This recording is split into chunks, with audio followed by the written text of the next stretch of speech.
Hello అండి. అందరికీ నమస్తే. Welcome to my home my world. ఇంక ఈ వ్లాగ్ వచ్చేసి ఏంటంటే, ఇది కూడా సంక్రాంతి హాలిడేస్ టైంలో వ్లాగే. కాకపోతే ఇప్పుడు పోస్ట్ చేస్తున్నాననమాట. సో, యాక్చువల్‌గా ఏమంటే, ఇచ్చిన హాలిడేస్ కంటే ఒక 2 డేస్ అయితే ఎక్స్‌టెండ్ చేశారు అందరికీ కూడా తెలిసిందే కదా! ఇంకా అందుకే పొద్దున్నే నాకు హడావిడి ఏం లేదు. సో, టీ తాగే టైంలో టీ తాగేసిన తర్వాత అనమాట ఇది. యాక్చువల్‌గా పొద్దున్నే నేనే ఇంకా పిల్లలైతే హాలిడే ఎక్స్‌టెండ్ చేశారు కదా! సో, పడుకునే ఉన్నారనమాట. సో, టీ పొడి తీస్తా ఉండే పక్కనే ఇవి ఉంటాయనమాట. పోపుల డబ్బాను, మసాలా దినుసులు ఉండే డబ్బా అంతా ఉంటది. పోపుల డబ్బా మొత్తం. సరే హాలిడేనే కదా! ఏం పనేం లేదు. అర్జెంట్ ఏం లేదు కదా! ముందైతే దీన్ని క్లీన్ చేద్దాం అనిపించింది. ఫస్ట్ ఈ రెండిటిని క్లీన్ చేసుకుందాము. చాలా కొంచెం జిడ్డు పట్టేసి ఉండింది. అది స్టీల్ డబ్బా కాబట్టి. సో, అందుకే ఇంకా అన్నీ తీసేసి నీట్‌గా సెపరేట్‌గా చిన్న చిన్న గ్లాసుల్లో వేసాననమాట. ఇంక ఇదొచ్చేసి ఏంటంటే ప్లాస్టిక్ డబ్బాని ఇలా పార్టీషన్స్ ఉన్నదే నేను తీసుకున్నాను లాస్ట్ ఇయర్. 2 ఇయర్స్ అయ్యుండొచ్చు. అదే 1 ఇయర్ పైన అయ్యిందిలెండి. సో, ఇందులో ఏంటంటే మసాలా దినుసులు, బిర్యానీ మసాలాలన్నీ ఇందులో వేసుకుంటాననమాట. ఇంతకుముందు ఏంటంటే సెపరేట్‌గా చిన్న చిన్న బాక్సెస్‌లో ఉండేవి. సో, అలా కాకుండా అన్నీ ఒకటే దాంట్లో ఉంటే బావుంటది కదా! ఒకే బాక్స్ దగ్గరుంటే సరిపోతదనేసి ఇలాగా ప్లాస్టిక్ బాక్స్ తెచ్చుకున్నాననమాట. ఇంకా అందులో వేసుకొని పెట్టుకున్నాను. సో, ముందైతే అవన్నీ క్లీన్ చేసేసుకున్న పొద్దున్నే. ఇంకా తర్వాత ఇంకేం షూట్ చేయలేదు. యాక్చువల్‌గా పిల్లలు ఇంట్లో ఉన్నారు అంటే కొంచెం అన్నీ లేట్‌గా అవుతాయి కాబట్టి వంట కూడా లేట్‌గా అవుతది. అందుకే షూట్ చేస్తూ ఉన్నానంటే టైం వేస్ట్ అయిపోతుంది నాకు మళ్ళీ అని చెప్పి ఇంకేం షూట్ చేయలేదనమాట. ఇదేంటంటే తినేటప్పుడు అంటే తినడానికి ముందు అప్పడాలు వేయించుకుంటున్నాను అనమాట. ఆ రోజు ఏం చేశానబ్బా బిస్బెల్లాబాత్ అనుకుంటా. ఎప్పుడు నా వ్లాగ్స్‌లో మీకు బిస్బెల్లాబాతే చూపిస్తా ఉన్నానేమో నేను. ఇంతకుముందు కూడా చెప్పాను కదా! సో, యాక్చువల్‌గా ఆ రోజు అనుకోకుండా ఇంకా ఆ రోజు చేసుకున్నాము. అందుకే దాంట్లోకని చెప్పేసి అప్పడాలు వేయించేసుకుంటున్నాను అప్పుడు. లోహితకి నాకు చాలా ఇష్టం అనమాట అప్పడాలు గానీ, వడియాలు గానీ. అదేంటో కొన్ని వాటిల్లో కొన్ని మాక్సిమం తిండి విషయాల్లో మా ఇద్దరికి బాగా మ్యాచ్ అవుద్దనమాట. నాకు పూతరేకులంటే చచ్చేంత ఇష్టం. దీనికి కూడా అంతే. కాకపోతే వాటిని పూతరేకులు అనదు. న్యూస్ పేపర్స్ అంటదనమాట. అయినా తింటది దానికిష్టం. అలాగా ఈ వడియాలు, అప్పడాలు ఇవన్నీ కూడా చాలా ఇష్టం అనమాట. అదనమాట. ఇంక ముందు ఒక అప్పడం ఏయించేసి దానికిచ్చేసాను. లేకపోతే అక్కడి నుంచి కదలట్లేదనమాట. సో, మా లంచ్ చేసేసొచ్చాక మళ్ళీ మిమ్మల్ని కలుస్తాను. ఓకేనా? ఈలోగా ఏంటంటే మధ్యాహ్నం ఈ పొద్దున్నే ఇవన్నీ తోమిపెట్టేసాను కదా! ఆరిపోయింది. సో, మధ్యాహ్నం ఇవన్నీ నీట్‌గా మొత్తం ఫుల్లుగా ఆరిన తర్వాత సర్దుకుంటున్నాననమాట. అన్నీ ఫిల్ చేసేసుకుంటున్నాను.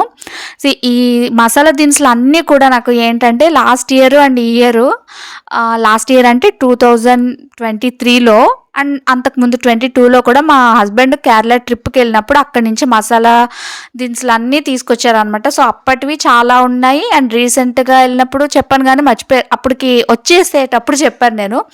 సో, అవన్నమాట. భలే ఉంటాయి. అవి ఇప్పటికీ ఉన్నాయి నా దగ్గర. సో, అవే అన్నీ ఫిల్ చేసేసి ఇంక ఈ పోపుల డబ్బా కూడా చూసారా ఎంత నీట్‌గా వచ్చిందో మొత్తం అన్నీ ఫిల్ చేసి పెట్టేసుకున్నాననమాట. ఇంక ఇదేంటంటే యాక్చువల్‌గా మధ్యాహ్నం నుంచి ఒక బ్లౌజ్ కుట్టాల్సింది ఉందని చెప్పేసి స్టార్ట్ చేసుకున్నాను. సగం వరకు బానే అయ్యింది కానీ ఆ మిషన్ తోటి కొంచెం నాకు ఆ టెన్షన్ దగ్గర ప్రాబ్లమ్ అయ్యిందనమాట. అంటే కింద కుట్టు సరిగ్గా రావట్లేదు. చాలా రోజుల నుంచి ఉండింది. బట్ నేను కొంచెం ఏదో ఒక నాకు తెలిసిన రిపేర్స్ చేసుకుంటూ అడ్జస్ట్ అవుతూ వచ్చాను. కానీ ఇంకిప్పుడైతే అవ్వట్లేదు. ఎందుకు ఇంకా చాలా ఉన్నాయన్నమాట స్టిచ్ చేయాల్సినవి. సో, దీన్ని నేను రిపేర్ చేసుకుంటూ కూర్చుంటే టైం వేస్ట్ అయిపోతదని ఇంకా తీసుకెళ్ళాననమాట. సో, ఇది తీసుకెళ్ళి వచ్చేసిన తర్వాత మీకు చూపిస్తున్నాను. ఇంకా ఒక హాఫ్ అన్ అవర్, ఒక 1 అవర్ అయ్యింది. యాక్చువల్‌గా తొందరగానే అయిపోతది. తీసుకెళ్తే తొందరగానే పనయిపోతది. అంటే ఒక్క రోజులోనే మనకెళ్ళినప్పుడే ఇచ్చేస్తారు. కాకపోతే నాకు ఏమన్నా ప్రాబ్లమ్స్ వస్తే ఎందుకు టెన్షన్ వస్తదంటే దీన్ని బండిలో పెట్టుకుని ఎళ్ళాలి. నాకదే టెన్షన్, భయం అన్నమాట. నేను ఒక్కదాన్నే అయితే ఇంకా చాలా భయం. ఇప్పుడు బాలు ఉన్నారు కాబట్టి సరిపోయింది. ఎందుకంటే చాలా బరువుంటది మిషను. అండ్ ఫ్రంట్ పెడతాను కదా! సో, కాళ్ళు పెట్టుకునే దగ్గర దారిలో ఎక్కడైనా కనీసం రోడ్డు సరిగ్గా లేని చోట ఏమన్నా అది పొరపాటున జారి ఎక్కడ కింద పడిపోద్దో, లేదా నా కాళ్ళ మీద పడిపోద్దా అన్న ఒక భయం అనమాట. టెన్షన్ తోటి ఎక్కువగా బయటికి తీయను దీన్ని. ఏమన్నా ప్రాబ్లమ్స్ వస్తే చెక్ చేసుకుంటా ఫస్ట్ నేనే యూట్యూబ్‌లో వీడియోస్ చూసి గానీ ఏదన్నా సెట్ చేసేసుకుంటాను. సో అదన్నమాట. ఇంకా వన్స్ వచ్చిన తర్వాత అసలు ప్రాబ్లం ఏంటంటే ఇది మిషన్ 1 ఇయర్ అయింది తీసుకుని, బాగానే ఉంటుంది, చక్కగా ఉంటుంది. కాకపోతే ఇది లూజ్ అయిపోయి నాకు కింద స్టిచ్ అనేది సరిగా రావట్లేదు అనమాట. సో ఆయన ఏం చేశారంటే ఇప్పుడు రిపేర్ చేసిన ఆయన మొత్తం ఇవన్నీ అవసరం లేదండి, ఇది ఒక్కటి ఉంటే సరిపోతుంది, థ్రెడ్ టైట్గానే వస్తుంది అని చెప్పేసి ఇది ఒక్కటి మంచిగా టైట్గా ఫిక్స్ చేయించాను. సో అవన్నీ తీసి లోపల పెట్టాలన్నమాట. అవన్నీ ఇప్పించి చెప్తా, దానికి నిన్నే కొడతాను. ఇంకేం తినింది? సోడా ఒక్కటేనా, ఇంకేమన్నా తిన్నావా? నువ్వు షుగర్ కేన్ జ్యూస్, నువ్వు సోడా అవి తాగడానికి వెళ్ళారు. ఊరికే కాలేజీలోకి తీసుకెళ్తా అని చెప్పావు, ఏదో ఆటలు ఆడితే చూస్తారని చెప్పావు. అబద్ధాలు. చూడేమో చూసాము. ఇంకా ఈ గ్యాప్లో ఏంటంటే వచ్చేసిన తర్వాత దీన్ని అలాగ బయటికి తీసుకెళ్లారనమాట. వాళ్ళ నాన్న కాలేజ్లో ఏమన్నా అదే క్రికెట్స్ ఆడుతూ ఉంటారు కదా, అలా ట్రిప్ అదేంటి బండి మీద తీసుకెళ్తా అని చెప్పి తీసుకెళ్లారు. తేజ్ గడేమో వాళ్ళ మావైతే వెళ్ళాడు అనమాట. ఇంక ఇది ఎందుకు నాకు చెప్తుంది, యాక్చువల్గా చేసి ఏమన్నా తిన్నా తాగి వచ్చినా ఏం చెప్పదు ఫస్ట్. ఇప్పుడు వాళ్ళ నాన్న మీద కోపంతో అమ్మ నాన్న నాకు ఇది ఇప్పించాడు, నాన్నేమో అది తాగాడు అని అన్నీ నాకు చెప్తుంది అనమాట. ముందు చెప్పదు, ఏమన్నా కోపం వచ్చినా వాళ్ళిద్దరు ఏమన్నా గొడవ పడ్డా నాకు వచ్చి చెప్తుంది. ఇంకా ఎక్కువ కోపం వస్తే ఇంకా లేనివి కూడా అమ్మ నాకు నాన్న మంచూరియా కూడా తినిపించాడు అని చెప్తుంది అనమాట. అంటే నాకు తీసుకురాకుండా నాన్న నీకు తీసుకురాలేదు అనే ఒక నెగిటివ్గా చెప్తుంది అనమాట. చాలా ముదురు అలా చెప్తుంది.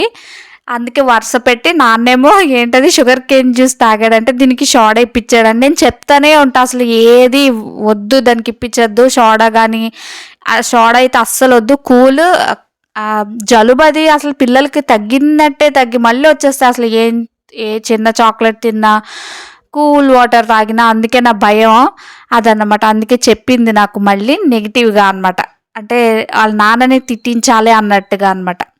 సో అది దాని స్టోరీ. ఇంకా నైట్కి ఏమంటే ఇంకా నా పనులన్నీ అయిపోయిన తర్వాత ఇక్కడ బట్టలు ఉన్నాయి చూసారా, బట్టల మీద తలగడేసేసుకుని పడుకుని చూసేస్తున్నారు ఇద్దరుని. సలార్ సినిమా పెట్టారనమాట. ఇంకా పొద్దున్నే చెప్పాను కదా బ్లౌజ్ ఒకటి ఉండింది, కటింగ్ అయిపోయింది, స్టిచ్చింగ్ సగంలో ఉందని ఇంకా మిషన్ వచ్చిన తర్వాత ఫటాఫట్ ఫినిష్ చేసేసి ఇంకా సినిమా చూసుకుంటే హెమ్మింగ్ వర్క్ కంప్లీట్ చేసేద్దాం కదా అని కూర్చున్నాను. ఇంకొకటి ఏంటంటే ఇందాక చూపించాను కదా అది ఎంబ్రాయిడరీ వర్క్, అది ఏమైంది నెక్ ఒక్కటి అయ్యింది అనమాట. ఆ రోజు అస్సలు ఖాళీ లేదు, హ్యాండ్స్ వేద్దాం కదా అనేసరికి, కానీ సర్లే నెక్స్ట్ డేనే కంప్లీట్ చేద్దాంలా అనుకున్నా. అది అంత అర్జెంట్ ఏం కాదు, ఈ బ్లౌజ్ ఇచ్చేయాలన్నమాట. అది ఇంకా ఫైనల్గా వర్క్ వేసేసిన తర్వాత ఎలా ఉందనేది ఒకసారి మీకు వీడియోలో చూపిద్దాం కదా అనేసి తీసాను. ఇది ఇచ్చేయాలి. సో శారీ ఫాల్ అయిపోయింది, వర్క్ అయిపోయింది, స్టిచ్చింగ్ కూడా చేసేసాను అనమాట.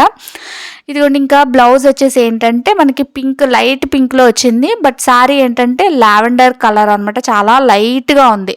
వీడియోలో మీకు చాలా సింపుల్గాను చాలా లైట్గాను అనిపిస్తుంది, కానీ షైనింగ్గా ఉందన్నమాట, బాగుంది నార్మల్ డైరెక్ట్గా చూసేదానికి.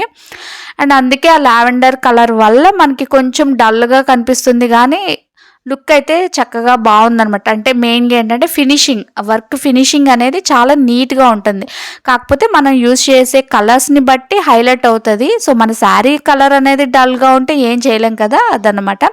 సో ఫైనల్గా లుక్ శారీ వాళ్ళు వేయించుకున్న వర్క్ అయితే ఇదన్నమాట. సో దెన్ ఫ్రెండ్స్ మరి ఇక్కడితో ఈ వ్లాగ్ అయితే ఎండ్ చేసేస్తున్నాను. మీకు ఈ వ్లాగ్ నచ్చింది అనుకుంటున్నా. నచ్చితే తప్పకుండా ఒక లైక్ చేయండి, షేర్ చేయండి, కామెంట్ చేయండి. అండ్ ఛానల్ ఇంతవరకు సబ్స్క్రైబ్ చేసుకోకపోతే సబ్స్క్రైబ్ చేసుకోండి. Bye bye.